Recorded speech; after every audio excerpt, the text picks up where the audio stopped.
East Coast Trains wanted us to continue the miniature prices campaign because it had been so successful in the past.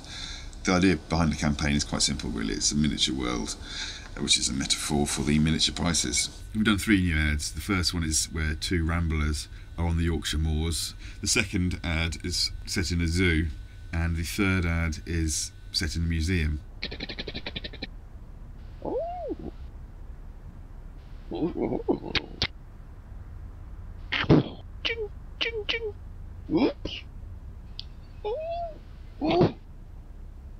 An animatic is an animated storyboard.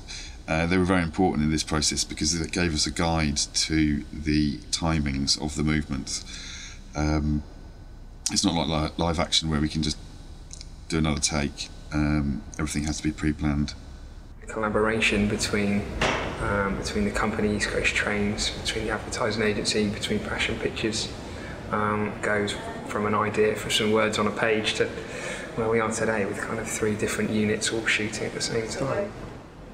The great thing about stop motion is that you're in a studio and you're actually touching the models and the lighting's real and everything's real. It gives it a very unique feel.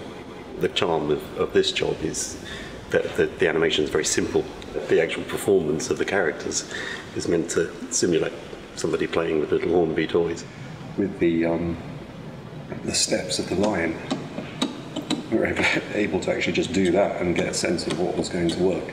The thing with animation over a live commercial is that everything has to be decided beforehand, because 3 seconds is going to take you 2 days to shoot. You have to know what you're doing before you start.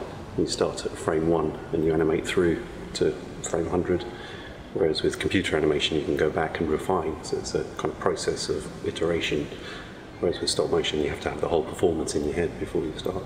This job with East Coast Trains, essentially we were provided with some quick sketches of different styles that just visually convey an idea. From that we then start work with the sculpts.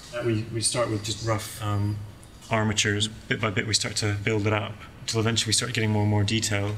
And then this is just some remainders of the initial sculpt of what was the old woman for the museum. If we get approval on the way that that's looking, we can, at this stage, then make any changes that either the director or the client would like to see. We then take to the moulding stage, which is where we have lots and lots of different silicon moulds, which all of the negative form is kind of within the actual mould. And then what we come out with is the hard version, solid version of the actual sculpt that we've made. All the characters you can see are without their arms, because for this particular campaign they want to get movement out of the shapes of the arms, so they will all be pinned on after they're all painted. Particularly where the old man is, say, poking the dinosaur, the body will stay the same, but we have to come up with the different arm poses as the old man is poking in, so the animator will just basically change the arm to create the flow of the poke.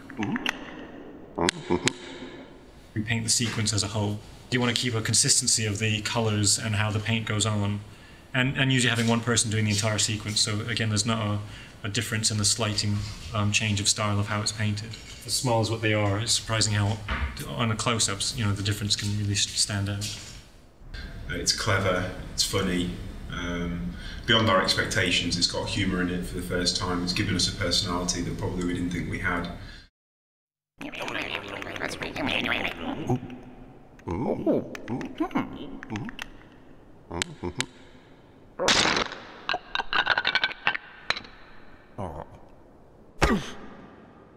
Miniature prices to London from £13 one way at eastcoast.co.uk.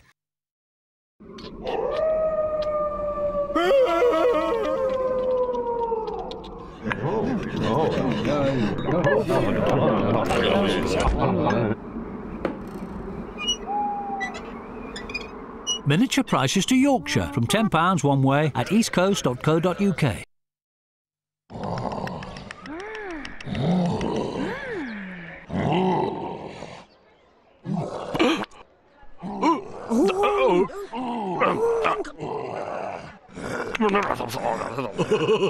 Miniature prices to Edinburgh from £13 one way at eastcoast.co.uk.